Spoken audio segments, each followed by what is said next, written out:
नमस्कार. मी doctor Manoj Pisal, pure Ayurveda and Panchakarma practitioner in Pune.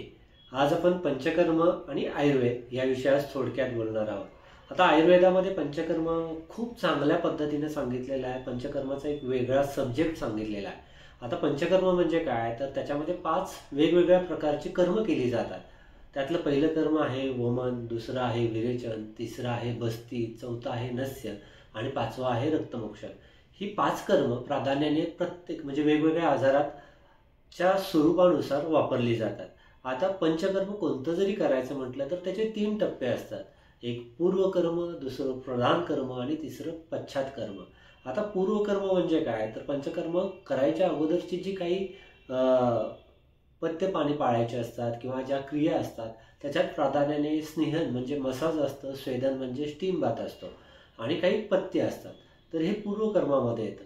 Pradhan कर्मामध्ये main procedure येत असते आणि पश्चात कर्मामध्ये सुद्धा संसर्जन कर्म म्हणजे खाण्याचे काही विशिष्ट पथ्य विशिष्ट प्रोसिजरमध्ये आयुर्वेदामध्ये खूप चांगल्या पद्धतीने सांगितलेलं आहे.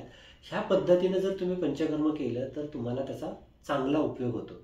आता पंचकर्म म्हणजे काय, तर बाहेरच्या लोकांचा असा समज झालेला आहे की मसाज आणि स्टीम आणि डोक्यावरती तेलाची धारा म्हणजे शिरोधारा हेच केलं की ते पंचकर्म असतं, परंतु हे पूर्णतः चुकीचं आहे. पंचकर्माची खूप सेंटर्स आजकाल झालेले आहेत. खूप लोक पंचकर्म करत आहेत, परंतु पंचकर्माचे चांगले रिझल्ट्स तुम्हाला पाहिजे असतील तर ते शास्त्रीय पद्धतीनं पंचकर्म केलं तरच तुम्हाला रिझल्ट्स येणार आहेत. काही सेंटर्समध्ये एक दिवस वमन होतं, एक दिवस विरेचन होतं, एक दिवस बस्ती होती, एक दिवस नस्य होतं. म्हणजे 5 दिवसात कंप्लीट पंचकर्म हे पूर्ण केलं जातं. परंतु आमच्या आयुर्वेदामध्ये शास्त्रोक्त पद्धतीनं एकच कर्म करायचं म्हटलं तर साधारण 15 दिवस लागतात.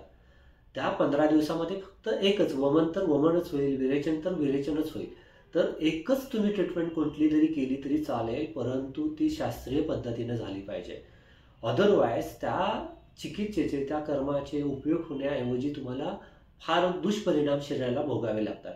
कारण आजकाल पंचकर्म बाहेर कोणीही करतं. म्हणजे थेरपिस्ट नावाचे जे आहेत ते बाहेरच्या बाहेर पंचकर्म करत असतात. नॅचरोपॅथीचे डॉक्टर आहेत ते बाहेरच्या बाहेर पंचकर्म करत असतात. कोणीतरी असाच पंचकर्म सेंटर ओपन केलेलं असतं. आजकाल स्पामध्ये सुद्धा हे पंचकर्म सेंटर्स पंचकर्म ट्रीटमेंट्स व्हायला लागलेल्या आहेत. ह्या पूर्णतः अशास्त्रीय पद्धतीने केल्या जातात. त्यामुळं तुम्ही तुमचे जे जवळचे चांगले आयुर्वेदिक डॉक्टर्स आहेत त्यांच्याकडं BMS डिग्री आहे किंवा MD डिग्री आहे, त्यांचा अनुभव फार जुना आहे, त्यांच्याकडे जाऊन तुम्ही पंचकर्म जर केलं तर त्याचा निश्चित चांगला पद्धतीने आपल्याला परिणाम घेता येतो. आता ह्या पंचकर्माचे फायदे काय आहेत ते आपण पुढच्या व्हिडिओमध्ये बघणार आहोत. धन्यवाद.